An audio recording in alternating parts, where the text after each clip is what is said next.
Hello and welcome to another episode of It's a Long Road, the Rambo Series podcast. And this episode is Rambo First Blood Part 2. Nothing is over, Episode 2.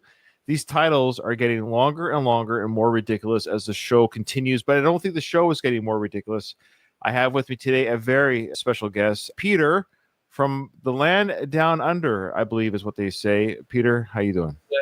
Great, Ryan. Thanks. Really appreciate you giving me this opportunity. Like I said, I've been listening to your podcast for over 8 years, going way back to when you and is it your younger brother Ruben were doing Go the Distance? Yeah, that's right. Yeah, that's crazy. You okay? So you are like one of the OG listeners because I've had a few guest co-hosts come on who have listened either just to the Rambo or whatever it is, but you have been there since the beginning of time. How did you discover that Going the Distance with me and Ruben? How did you discover that one? Yeah, I was just through Apple Podcasts because I just do, you searched Rocky or Rambo, and I found Mike Kunda, of course. I found Slycast with Craig Cohen and all that, and then I found you guys. And I've got to be honest, I think you and Ruben, kind of the more down-to-earth, humble, just giving your straight opinion, whereas, dare I say, Mike Kunda's a little bit more sort of measured because he's on dial time with Sly and all that, and yeah, so yeah, he's the measure of a man. He's an interesting character. I won't say anything. What can I say that's derogatory about Mike? Oh, he's great. He's great. Rocky too. Yeah. But yeah, I appreciate that, Peter. And yeah, you have nothing to be nervous about. You're one of the few, well, more than a few now. When I've done this reboot of the Rambo franchise or the Rambo podcast, you're a first timer. There's been a few of you have come on for the first time, and I have no doubt that you'll do very well for your first time on the mic. If I can do it, anyone can do it. I assure you. I'm a ham and egger. As you know, forever the ham and egger. Okay. Yeah. So before we get started, of course, before we get into the trivia, the meat of the show, I want to hear what's your overall fandom of Sly and then of the Rambo franchise, and then, of course, Rambo First Blood Part 2. I'm 47 now, so I think I'm a few years younger than you. Back in the 80s, either you were Team Sly or Team Schwarzenegger.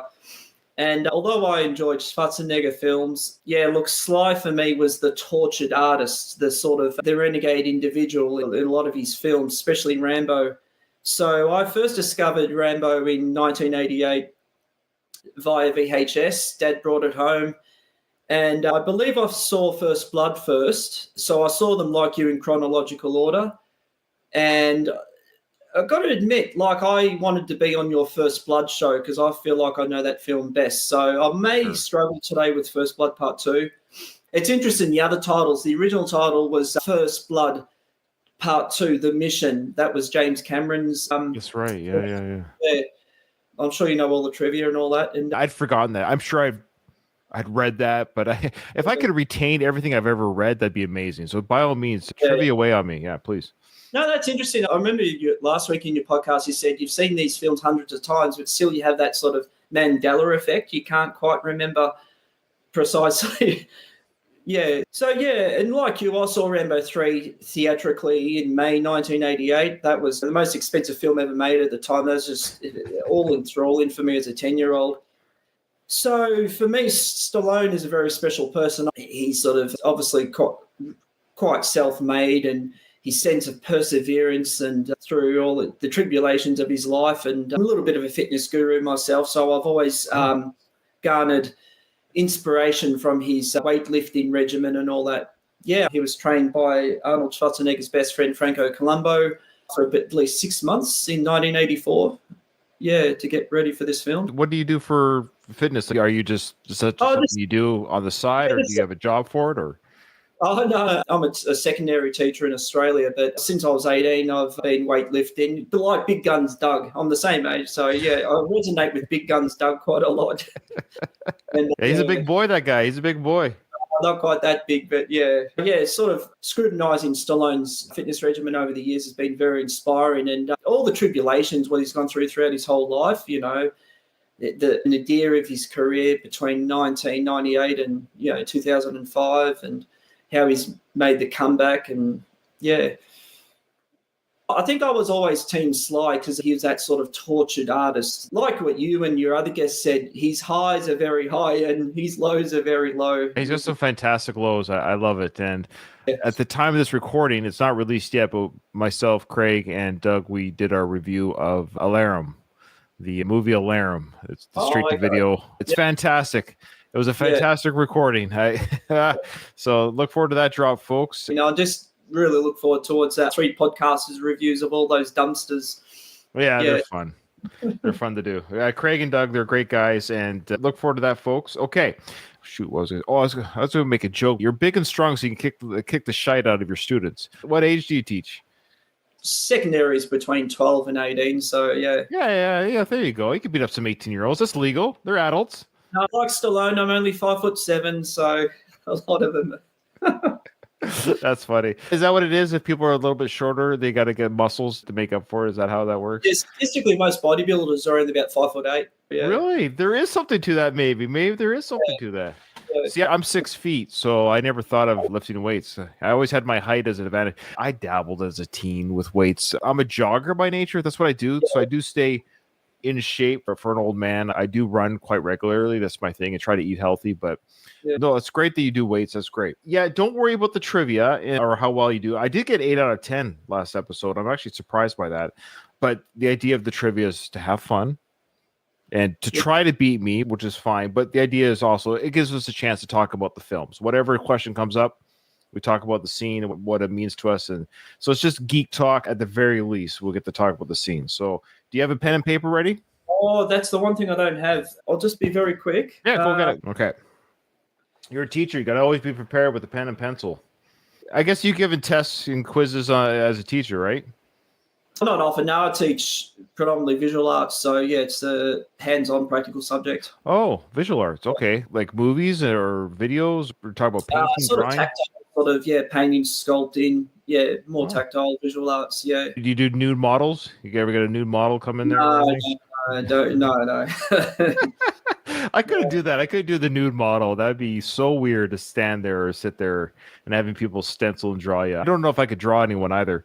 Yeah, anyways, stupid joke. Let's get going here. I'm excited. All right, here we go.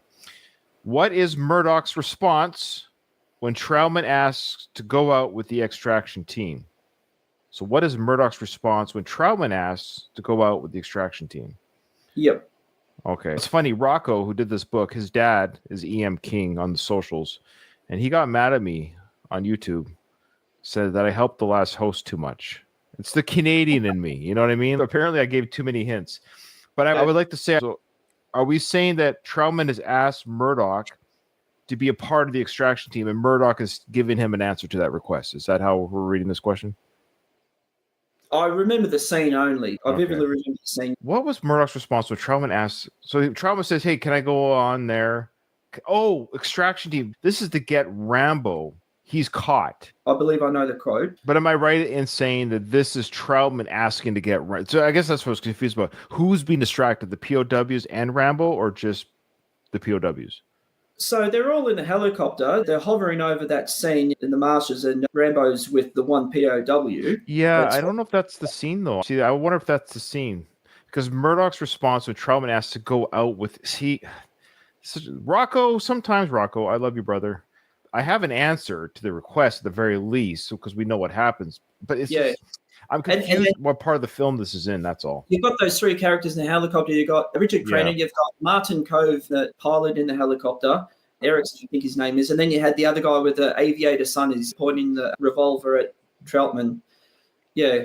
So you're going with that's the scene that Rocco's talking about. Yeah, and then Troutman, I think he goes, "You son of a bitch." I think it's that Crenna's scene. so good. Crenna's so good in that scene. Yeah. Okay, we're going to go with that. I think we're going to go with that scene. I have an answer. So regardless, even if I have the wrong scene, I have an answer.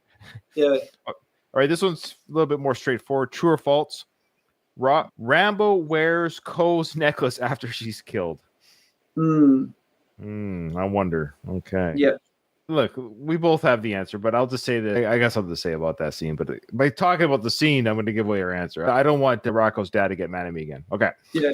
What does Rambo think the best weapon is? What does Rambo think the best weapon is? Oh, yeah. When I watched that film, I could never understood what he was saying without subtitles. Don't give me the answer. No. Oh, okay. Yeah, okay. They're talking about. It's the scene where they're getting a tour of the future of military warfare, Yes. and Rambo's like, blah blah blah is always the best weapon. Yeah. Okay. Yeah. Okay. Hopefully I didn't give away too much, but yeah, it's just the No, fanboy. that's fine. Again, we're not giving away the answers. I'm just trying to help set the scene. I think it's fair if we get at least get the scene that we're talking about. Okay. Yeah. How many hours does Rambo have to get in and out of Vietnam? Oh yeah. Okay. Yeah. I might have. I have a guess. I'm going to guess. So again, it's whoever gets closest. It's okay if you go over. They actually tell you in the scene, Murdoch tells Troutman in the scene, just as Rambo leaves in the plane on the runway. I think it was the scene where Murdoch says, "You think you'll find any POWs? Doubtful. I'm just here to clean up the mess." That's and right. Yeah, I think it's that scene. Yeah. I think so. Yeah. Where does Troutman tell Rambo to go if he runs into trouble in Vietnam? Where does Troutman tell Rambo to go if he runs into trouble in Vietnam? Oh my gosh, I'm going to do horrible in this one. I got 8 out of 10 on episode 1. I think I might get 3 out of 10 on this one. And he tells him on the runway, like it's that same scene. He tells him on the runway. Yeah, but I can't remember. Probably, I'm going to guess something and something, but it's not a cheat. Yeah. Okay. True or false? Banks is wearing a sad face badge on his chest. Oh yeah. Oh yeah, I vividly remember that. That's Martin Cove, the actor. Yeah. Always found that story. Oh, this is 50-50, Ryan. Yeah. 50-50. So basically, the question basically is this face smiling or is it happy? Banks, I thought his name was Erickson, but no, Banks. I think Banks is the guy with the glasses. I think. Oh, did you say sad face badge? Because that's definitely Martin Cove. I vividly remember that. And not, okay, all right. What is the name of Erickson's plane? Oh, it's difficult. Okay, I'm going to guess a name. True or false? Rambo's name was chosen as one of 4 suitable candidates for the mission. Yeah. Okay, I think I got this one. Troutman tells him that at the quarry. Yeah. And lastly, how many years does Rambo have left on his pension? That's what I have left. I've got 3 years left in my time I can retire. How many years does Rambo have left on his prison sentence? Oh, that's interesting. I'll guess that. I think my number might be his total time, but if I've got a number again, closest to. Yeah. Now, here we go. So here's the first one. What is Murdoch's response when Troutman asks to go out with the extraction team? Yeah, I thought he said, "I want you to abort." See, it's the scene where he says denied. Further report. I want to go out with the extraction team at dawn. Denied. Denied. It's an unnecessary risk. Remember, Murdoch goes denied. And I think that was the initial scene. So I wrote no. Oh, I didn't say the word denied. I'll leave it up to the judges. What do you think? I just thought it was that scene where the helicopter was hovering over the Vietnamese rice field and Rambo and the POW just below them. Yeah, I just remember Charles Napier's words, "I want you to abort." But anyway. No, I think that's what I mean. This is why this one was confusing. So I know exactly, of course, the scene you're talking about, but I think the conversation, and when I do the edit, I always insert the scene from the film. I believe it's at the beginning. I think Rambo's caught, so he's not back. And I think the initial response was denied, but I think even though Troutman ends up going anyways. So I remember the sound of Murdoch saying, I can hear the voice denied. Yeah. When the initial request, and then it says something about going over his head or something like that. So anyways, the point being, it wasn't the helicopter scene. It was before he got up in the air. There is a scene. Okay. Will you allow me to have the word no, or do you want? Okay. Oh, I mean, no, you're the. I declare I'm right. Okay. Oh, okay. That's the exact quote, was denied, but he didn't ask for the exact quote. Rocco asked for, what was his response? Yeah. No, denied. Okay. Okay, this one you should get, Peter. Rambo wears Cole's necklace after she gets killed. Oh, yeah, absolutely. Yeah, you remember that scene when he gears up? Yeah. You see his back double biceps lat pose.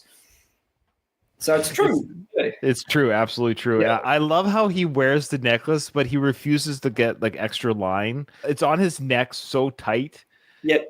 It's to showcase that Sly. Look how big and thick my neck. Heaven forbid Sly has a necklace that might hang down a little bit. He has to showcase to the audience how thick and strong his neck is compared to a woman's. It's like, why strangle yourself around your neck? What would you wear a necklace like that? No, I always assumed because she was so slender, Julie Nixon, that the necklace would have been tied on him. Yeah. He took the actual necklace from Coe's neck, yes, as is. But I always just love the idea that he didn't like fashion some sort of strap or some sort of twine or something different than the actual. He kept the original. I know, to showcase. So look how thick my neck is, because it hung loosely around Coe's neck, but around my neck, it's tight. It always looked funny to me, even as a kid. I'll accept two different answers on this next one. Yeah. What does Rambo think the best weapon is? All right, I vividly remember. I always thought the mime was the best weapon. Then, Marshall Murder goes, times change. And then Stallone quips, for some people. Because we have the most advanced weapons in the world available to us. I've always believed that the mind is the best weapon. Times change. For some people. For some people, that's right. Yeah. And absolutely right. Yeah, it's the mind. You're absolutely correct. Yeah. There you go. You're doing fine. You're doing good. This one's going to be interesting. How many hours does Rambo have to get in and out of Vietnam? For some reason in my mind, 22 hours. I could have chosen 24 hours, but I'm just saying 22. 22, sure. I said 36. Oh, okay. Oh, 36. You've got 36 hours to get the hell in and out.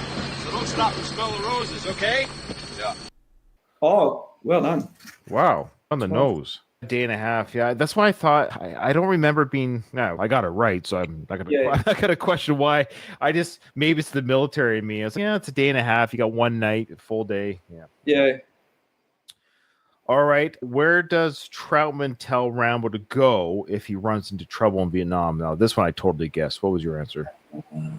Yeah, I remember the scene where it says there's no time to smell the roses. I mean, some hill, but that's my guess, just some hill. Oh, a hill. Okay. I just said brag. USA brag, but that's probably right. Oh, you're right. Oh. Run into any trouble, try to get to the hilltop extraction site marked on your map. Yeah, okay. You get that one for sure. Oh, really? Oh, okay, thanks. Because you said the hilltop extraction site. You said hill. There's no specific name for it or something? Or it just says hilltop, the hilltop extraction site. So there you go. I'll just write literally hill, yeah. Good job. Thank you. True or false, Banks, if this one's tricky, it's 50-50. Banks is wearing a sad face badge on his chest. Yeah. True or false? Okay. Now, dare I say, I think Rocco's wrong here. It's true because it's Martin Cove is wearing that badge. I'm pretty sure his name is Erickson. Okay, so you're right. That's the teacher in you. You're absolutely right.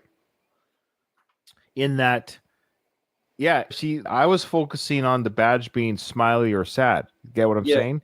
Yeah. You were right by saying that it wasn't Banks. He was going for it was the wrong person. It was Erickson. Yeah. Do you get what I'm saying? Oh, okay. That's very tricky. As a teacher, do you think that's a fair way to ask the question?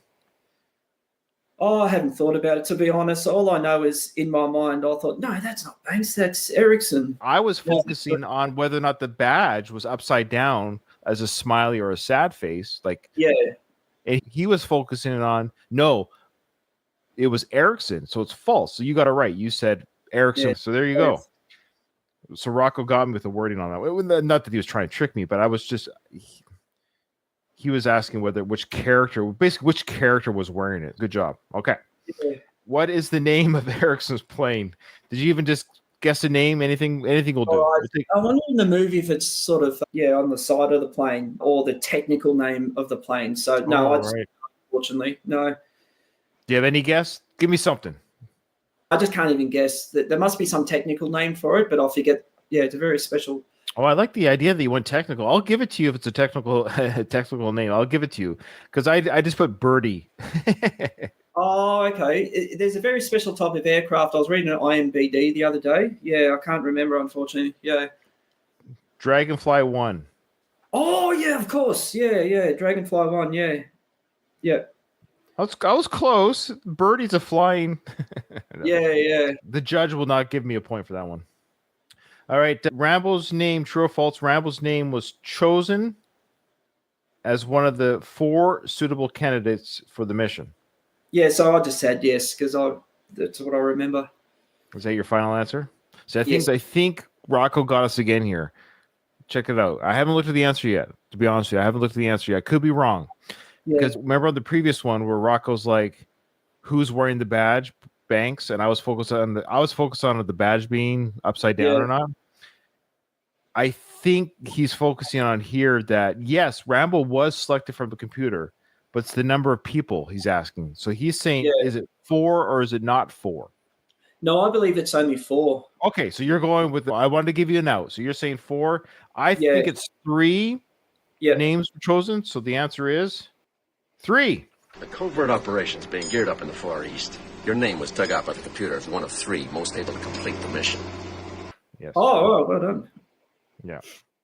This is actually a legit scene. I always found this scene actually legit kind of interesting where Troutman is saying the computer. I just love the idea. This is the 80s, of course. Computers are sort of kind of popping up and at work, and the government has a computer. I just love the idea that this computer has the technology to filter through some sort of records, because we know how the internet works today, but it's, I can search, give me 10 recipes, and it gives me 10 recipes. Give me 10 recipes without the sugar. It gives me.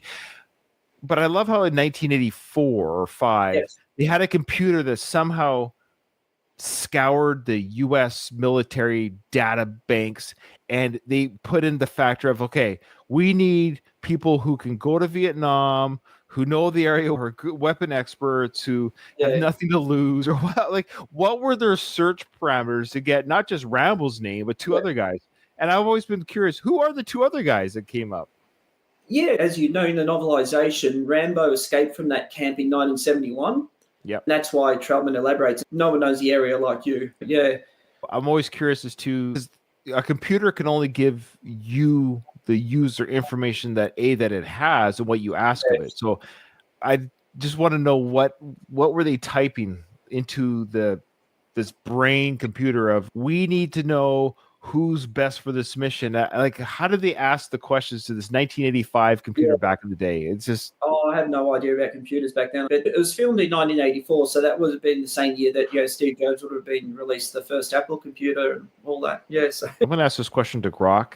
Let's see what it says. They were able to do this in 1984. I'm going to be curious to see what Grok says. Okay, here we go. So you're going to hear me ask the question, and it's going to read it back to me. Yeah. So Grok, I have a question for you. In 1984, in the film Rambo: First Blood Part 2, Troutman told Rambo that he was one of 3 names that came up in the computer to do a mission of rescuing POWs in Vietnam. What possible technology do computers have at that time to give that kind of information? Like, what did the user put into the computer, and how would computers back in that day be able to suss out that this could happen? All right, let's dive into the tech of 1984 and how a computer might have picked Rambo for that POW rescue mission in Rambo: First Blood Part 2. You asked about the tech in 1984 that could have let a computer in Rambo: First Blood Part 2 pick Rambo as one of 3 names for a POW rescue mission in Vietnam. What kind of tech computers had, what data users might have input, and how those systems could figure out who'd be a good fit. In the context of the film, the user probably input mission-specific criteria such as skills and expertise, physical and psychological profile, availability, past performance, clearance level. That's fair. So how did the computer suss it out, is what I asked.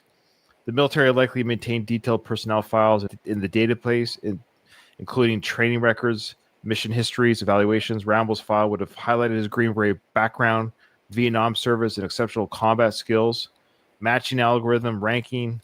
In reality, 1984 computers could handle this kind of database query, okay, especially for a military with access to advanced systems. However, the film takes some liberties. Speed and simplicity, data quality, human input. Conclusion: the tech in Rambo: First Blood Part 2 is plausible for 1984. A military database queried with specific criteria like combat experience and special forces training could realistically identify someone like Rambo. The user would input mission requirements, and the computer would filter personnel records to output the top matches. There you go. All right. So I guess they did have the tech back then. That was my long way of getting there. Never really gave it any thought. when watching the film back then. It's sort of the dichotomy between all those Murdoch's computer labs and that was the whole thing of that film, was the idea of this is future warfare. And it's funny because I am in the military right now. Like, I'm in the Navy, but I do deal with, of course, computers. I mean, it's crazy now in 2025. Quite frankly, Rambo would be blown away of just how much of warfare is just computers today. Like, from drone strikes to missile strikes to obviously GPS and all this stuff. So I get Rambo says the mind, and he's right in the sense it's garbage in, garbage out. So you can have the best computers in the world, but the operators don't know what they're doing or what they're inputting. It's garbage in, garbage out. I'm sorry, John Rambo. It's all computers today. If your army doesn't have computer access, now you could argue if you take out that computer access, then you're going back to the Rambo days. I get it. That's the whole idea. It's just funny that this is the 80s, the idea that computers are becoming, household items. This is the Rambo message of don't lose sight of your warrior ability. Don't rely on computers to do your work is the whole idea. Yeah, no, absolutely. No, a lot to think about there. As you're talking, I was thinking about James Cameron too, because if he would have scripted Rambo 2, the correlation between Terminator 1 and Rambo 2 with the advent of computers and all that. He was big on that. That's James Cameron. And there's 3 different writers on this film, like you're saying. There was, of course, James Cameron's. He was the computer guy. That was his thing, obviously, back then. He just finished doing Terminator before writing this film, or his inputs in this film. I believe he had Rambo have a male sidekick, and it was going to be John Travolta. I heard about that. Didn't you interview David Morrell about that, the novelization of Rambo 2? Yeah, I don't remember what we talked about, to be honest with you, regarding the casting choices. But yeah, if you haven't, folks, go check out the first episode of this whole feed. If you're on the Rambo standalone feed, I interviewed David Morrell. Just Google, what would you Google? Search for It's a Long Road, the Rambo Series podcast, David Morrell interview. Yeah, that was fantastic to talk to David about that. Yeah, what did he say though? He said he used 2 different things. James Cameron's script, Sly's script. Oh, and then his own. Then it was his own. That was how he did the novel. Yeah. Yeah. So I was thinking the novelization of Rambo 2, I think, like David Morrell, through your interview, what I extracted from the interview was David Morrell. Back then in the 80s, you'd have a novelization of a film before the film came out. So I'm just wondering whether the novelization was written before the film was made. Yeah, I just can't remember. I was big into reading novelizations of films, and I used to do that all the time. So what they would do is the movie studio, or whoever they are, they would give access to the author, the movie script, essentially, the shooting script. So they could write a novel even probably during filming. So that's why there's a lot of things in a novel that aren't in the actual film, because they have access to things that maybe the director didn't film or scenes were cut out, things like that. But I used to read books all the time before the movie came out. One of the famous ones I did was Tim Burton's Batman in '89. I read the novel before the movie came out. So I felt like it was like a cheat code, because I felt like I was reading the movie script. So even before the movie was released, it's like, I know what's going to happen in this movie. But I actually kind of liked doing it like that. I didn't think I was spoiling it. For me, it was just kind of like I got to see the movie first. So I would read books all the time before movies came out. I've got to ask you, have you read the novelizations of all 3 Rambos? Yeah, it's been a couple of years, but when I started this podcast, I did that right away. Yeah. Oh, okay. Yeah, I find them far more realistic and substantive than the films. The films almost look a bit cartoonish compared to the novelizations. Yeah, definitely. You get inside the thoughts of Rambo. That's a big thing too, right? You get his thoughts. We talked about, especially the first book, you see just how much both, like in the first novel, the original novel before it became a Hollywood film, Rambo is not I would say he's a very troubled person. He isn't, quote unquote, the good guy. Like both him and Teasel are just as equally sort of at fault with each other. Yeah. And you get some insight into Will Teasel being from the Korean veteran. I never knew that watching the film. It's subtly there. It's one of those things too where when you know the book, you can see it that they put it in the film, but it's not explicitly said. Like, I fought in the Korean War. Do you think you Vietnam kids? I kind of wish they did. I don't know why that would have taken an extra. I just did it there in 5 seconds, and I'm not even a dialogue writer. But just something to where Teasel could have said, you walking around with that jacket from that war that was a corrupt war. The last good war was one I fought in, the Korean War. You kids didn't fight the clean war like I did in the Korean War. Like some sort of, that's why he's all bent out of shape. He's a Korean veteran. And I have to give credit to you through your sort of the longevity of your podcasts. I listen to you dissect and even pontificate possible scenarios, alternative scenarios. So through listening to your podcast, I've been able to discern that detail in Will Sheriff's office that he was a Korean veteran. I think there's medals in his desk or something. I can't remember where it was, but there's definitely military insignia or something somewhere that he is a service member. Yeah. All right. Awesome discussion. I love it. Next question. And you know what? I forgot to ask you a question, so we'll answer right on the fly. We only did 9 questions. How many years? This is a big one. How many years does Rambo have left on his prison sentence? Okay. I believe he only has 2 years remaining because I thought it was a 5-year sentence. Oh, okay. I thought it was a 5-year sentence. So if he was captured in 82 and he's released in 85, my answer is he has another 2 years remaining. Okay. Let's see here. Okay, I think you're going to win. I said 10 years remaining. Oh, yeah. And you said 2, but the answer is 5, so you're closest. John, I told you that I'd help you when I could. You interested? You can't possibly want to stay here for another 5 years. Congratulations. Oh, okay, another 5 years remaining. I mean, I wonder if it's within the dialogue of the film. I can't remember it. Okay, and the last question we'll answer it right away because I forgot to ask it. But it's the last question. How does Rambo successfully kill his first enemy in Vietnam? Okay, I have an answer. Do you have yours? I believe it's just an arrow to the head. And it goes... Was that the first kill? Was the arrow to the head kill? See, I'm going with knife to the chest. Oh, okay. I'm pretty sure it's like an arrow to the head and it goes even into the tree. Yeah, I remember that kill. I still remember if it was the first one or not. So here we go with the answer. He throws his knife into the guard's chest. Don't dig.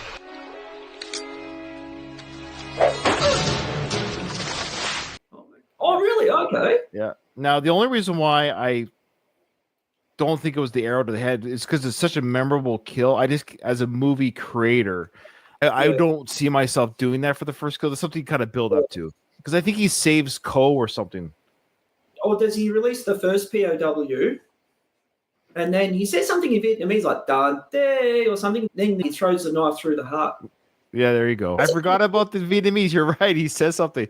But with the arrow through the head scene, that I think the guy was about to kill Ko, and that's why that scene was so... 100%, you're right. Now I remember, Yeah, that's why that scene was so much more memorable because it was like, not only did he save Ko from being killed, it was a classic arrow through the... And I remember being a kid, like, how do they do that? That's so brutal. It's so amazing. Okay. Yeah. All right, so what's your score, brother? Oh, okay. 4 out of 10. I'm not surprised. Did you have fun? Oh, absolutely. Yeah, it's. I'm still a bit nervous, of course, because it's the first podcast I've done, and I'm a great fan of your show, so I don't want to disappoint. But well, it's too late for that. I'm sorry. All my co-hosts are a disappointment. No, I'm just joking. No, you're doing great. You know who you look like? It just hit me who you look like right there. Dennis Quaid. Have you ever been told that? Dennis Quaid? No, I've been told Kiefer Sutherland. Oh, I can see Kiefer. Oh, okay. Both are very handsome. Both are very handsome men. So there's no shame in either one of them. Yeah. Let us know in the comments below, folks. Does Peter look more like Dennis or Kiefer? Let me know. But yeah, you did great, and there's no need to be nervous. Trust me, you did fantastic, and I appreciate again your support. You listen to my shows, which is very flattering that anyone does, and I'm always honored that people listen and take a little time out of their day and have a smile or chuckle or what have you. And yeah, is there anything that you want to share or plug or anything, any shout outs you want to give? No, just to all your co-hosts, Katie, Kyle, Dom, Big Guns, Doug, Craig. Just really enjoy, the camaraderie, and like we're all sort of a similar generation, and it's just wonderful listening to you all sharing anecdotes of your childhood, and really resonates with me, listening to your stories growing up and all that. So it's something very, for me, it's very endearing to. I appreciate that. Yeah. That's very sweet of you, and I do appreciate that. And Kyle never listens to the show, so he won't hear this. I'll have to tell him personally, but I know Doug and Katie listen. And Craig never listens either. Craig never listens. Kyle never listens. But Katie and Doug always listen. But I'll let the other two know that you said that, and it's very sweet of you, and I know they'll appreciate that. All right, so Peter, again, thank you so much for coming on. You were my first Australian co-host, and I appreciate. You know, I've always said this about Australia. After the U.S., it's the UK for listenership. But then right after the UK, it's Australia. I've always had a great fan base in Australia, so thank you for representing Australia. But unfortunately, Peter, this episode is over. Well, nothing is over. Nothing. Just don't turn it off. Wasn't my war. You asked me, I didn't ask you. I'll go out there to win, but someone wouldn't let us win. Now I'll come back to the world. I see all those maggots at the airport, protesting and spitting. Call me baby killer and all kinds of vile crap. Who are they to protest me, huh? Who are they? Listen, beat me and been there and know what the hell they're yelling about.